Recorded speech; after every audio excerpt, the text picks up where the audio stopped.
रात काफी ज्यादा हो चुकी थी, लेकिन गांव का वो रास्ता जहां चारों तरफ बड़े बड़े पेड़ थे, वो रास्ता घनी धुंध से ढका हुआ था।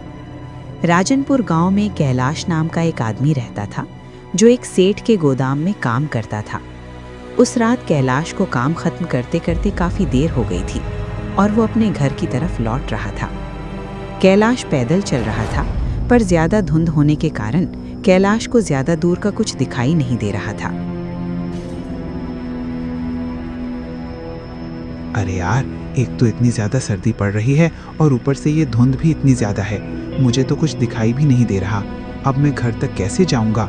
मेरे पुराने गांव में तो कभी भी इतनी सर्दी नहीं पड़ी और वहां के रास्ते भी इतने सुनसान नहीं होते थे, पर ये गांव तो कुछ अलग ही है।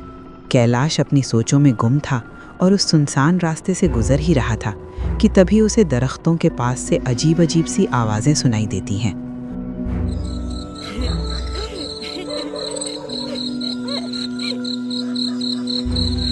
वो आवाजें सुनकर कैलाश थोड़ा डर जाता है और अपने चारों तरफ नजरें घुमाकर देखता है, पर दूर दूर तक उसे वहां कोई भी नजर नहीं आता। ये कैसी डरावनी आवाजें हैं, पर यहाँ तो कोई भी नहीं है। फिर ये आवाज कहाँ से आ रही है? कैलाश ने इतना बोला ही था कि तभी एक काली बिल्ली उसके सामने से भागती हुई जाती है। अरे, मैं तो यूं ही परेशान हो गया था कि इतनी डरावनी आवाज कहाँ से आ रही है, पर ये तो इस बिल्ली की आवाज थी। कैलाश फिर से अपने घर की ओर बढ़ने लगता है, पर पूरे गांव में इतनी ज्यादा धुंध और तेज हवा चल रही थी कि कैलाश का एक कदम बढ़ाना भी बहुत मुश्किल हो रहा था, क्योंकि उसे कुछ भी नजर नहीं आ रहा था। अचानक धुंध में उसे एक साया नजर आता है, जैसे कोई इंसान चल रहा हो। कैलाश उसे आवाज लगाने ही वाला था, मगर उससे पहले ही वो साया कहीं गायब हो जाता। तभी धुंध में एक खामोशी सी छा गई थी और चारों तरफ से बस झींगरों की आवाजें आ रही थीं। वो साया अचानक कहाँ गायब हो गया? पहले मुझे उन दरख्तों के पास से अजीब अजीब आवाजें आ रही थीं, और अब वो साया जो अचानक कहीं गायब हो गया। ये सब मेरा वहम है या सच में इस गांव में कुछ अजीब है? कैलाश ने सोचा कि शायद ये सब उसका वहम है, पर उसका दिल कह रहा था कि यहाँ वाकई कुछ था। उसने फैसला किया कि वो इस बारे में गांव के लोगों से जानकारी लेगा। थोड़ा दूर चलने के बाद ही कैलाश को अपने सामने एक चाय की दुकान नजर आती है। अच्छा हुआ जो ये चाय की दुकान मुझे नजर आ गई। वैसे भी आज काफ़ी ज़्यादा ठंड है, ऐसे मौसम में चाय पीने का अलग ही मज़ा आता है। चलो एक कप गर्मा गर्म चाय पी लेते हैं। उस चाय की दुकान में गांव का एक आदमी भी बैठा हुआ था, और उस आदमी ने चाय की दुकान के सामने आग जलाई हुई थी, और उस आग की तपिश से सर्दी की शिद्दत कम महसूस हो रही थी। कैलाश भी जलती हुई आग के पास जाकर बैठ जाता है।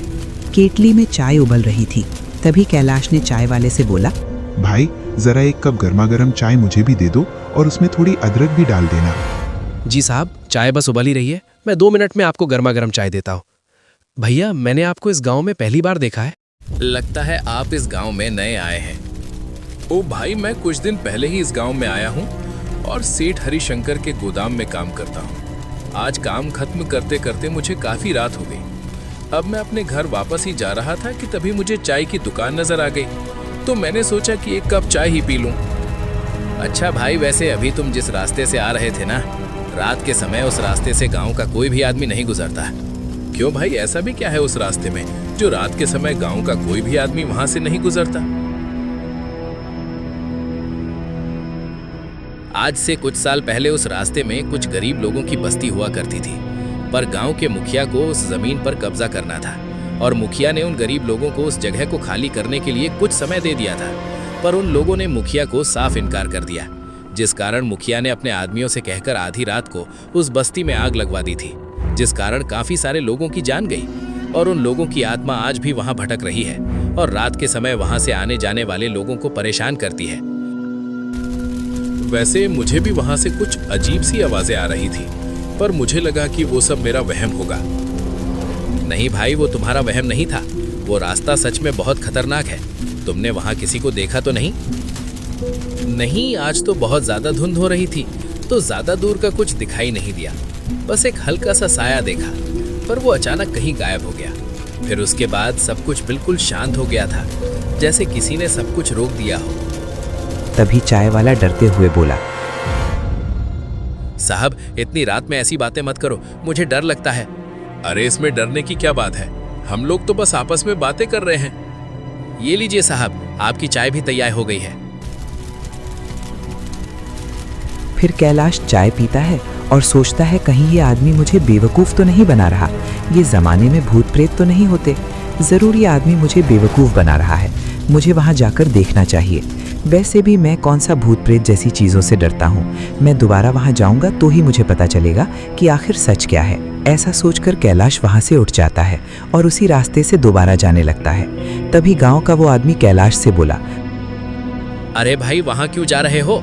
अभी मैंने तुम्हें बताया है ना, उस रास्ते में रात के समय जाना मतलब अपनी मौत को बुलावा देना। भाई, मैं अपना कुछ सामान गोदाम में भूल गया हूँ, मैं बस वही लेने जा रहा हूँ। ठीक है, संभल कर जाना, क्योंकि वो रास्ता ठीक नहीं है। कैलाश उस आदमी से झूठ बोलकर दोबारा उसी रास्ते की ओर निकल जाता है। अच्छा हुआ जो मैंने बहाना बना दिया, वरना वो दोनों तो मुझे यहाँ आने ही नहीं देते। कैलाश थोड़ा डरा हुआ था, पर उसे ऐसा महसूस हो रहा था जैसे कोई चीज़ उसे उस रास्ते की ओर खींच रही है। वो अपनी जान की परवाह किए बगैर बस वहाँ पहुँचना चाहता था। सुनसान रास्ता था जहाँ सिर्फ दरख्तों की छाया और पत्तों की आवाज़ थी, लेकिन कैलाश के दिल में ये डर भी था कि कहीं वो किसी बड़ी मुसीबत में ना फंस जाए।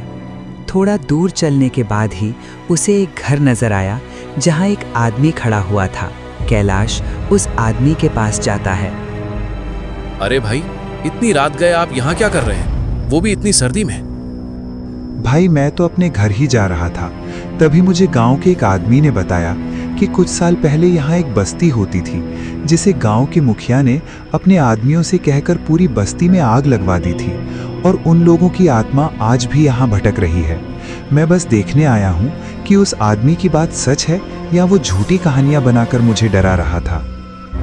ऐसा कुछ नहीं है भाई, लगता है आप यहाँ नए आए हैं, तभी वो आदमी आपको डरा रहा होगा। इस गांव में जो भी नया आता है वो आदमी ऐसी बातें करके सबको डराता है। मुझे भी ऐसा ही लग रहा था कि वो आदमी मुझे डराने की कोशिश कर रहा है। कैलाश ने इतने कहा ही था कि तभी उसे अजीब अजीब जानवरों की आवाज़ें सुनाई देती हैं।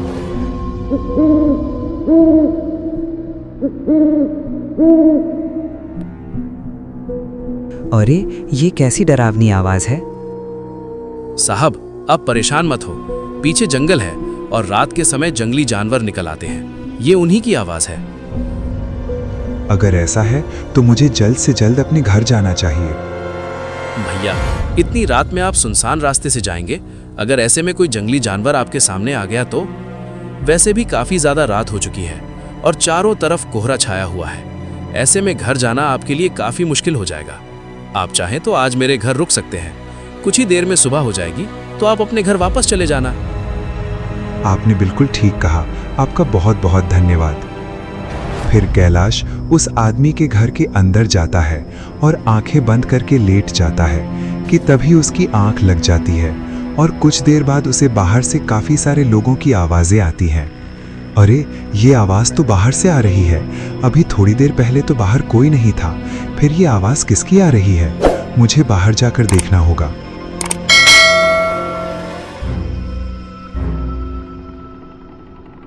कैलाश जब बाहर गया तो उसने देखा कि वहाँ बहुत सारे लोग खड़े हैं, पर किसी की भी शक्ल उसे ठीक से नजर नहीं आ रही थी। उन सब लोगों के बीच मुकेश खड़ा हुआ था। कैलाश उसके पास जाता है और कहता है, ये सब कौन है और यहाँ क्या कर रहे हैं? ये सब वही बस्ती वाले हैं जिनको मुखिया के आदमियों ने जिंदा जला दिया था। ये सब उन्हीं की आत्माएं हैं। इतना कहते ही मुकेश भी एक भूत बन जाता है। कैलाश डरकर मुकेश से कहता है, तुमने तो कहा था कि ऐसा कुछ भी नहीं है, गांव के लोग डराने के लिए ऐसी बातें करते हैं। वो सब तो मैंने तुझसे झूठ कहा था कि मैं तुझे किसी बहाने से यहाँ रोक सकूं और फिर तुझे भी हम सब की तरह एक भूत बना दूं। मुझे माफ कर दो, मुझसे बहुत बड़ी गलती हो गई जो मैं यहाँ आ गया। मुझे मेरे घर वापस जाने दो। जो रात में एक बार यहाँ आ जाता है वो फिर कभी वापस लौट के नहीं जाता। इतना कहते ही मुकेश कुछ बढ़ के कैलाश के ऊपर फूंकता है और कैलाश वहीं गिर जाता है। कुछ देर बाद कैलाश के शरीर से उसकी आत्मा निकल जाती है और उसका शरीर मुर्दा हालत में वहीं पर रह जाता है। मुकेश का भूत और बाकी सभी आत्माएं वहां से गायब हो जाती हैं और कैलाश की आत्मा भी अब उन्हीं लोगों की तरह उस जगह भटकती रहती है। कैलाश की आत्मा अपने मुर्दा शरीर को देखकर सोचती है, काश मैंने उस आदमी की बात पर यकीन कर लिया होता और इस जगह वापस ना आता तो आज मेरी ये हालत ना होती। कैलाश हसरत से अपने मुर्दा शरीर को देख रहा था, पर अब वो कुछ नहीं कर सकता था। अब उन बस्ती के लोगों की आत्माओं में एक नाम और जुड़ चुका था। धुंध अब बिल्कुल खत्म हो चुकी थी और उस रात के अंधेरे ने कैलाश को मौत के अंधेरे में पहुंचा दिया था, जहां से वो कभी वापस नहीं आ सकता था। ठंडी ठंडी हवा के साथ कैलाश की आत्मा भी हवा की तरह कहीं दूर उड़ जाती है।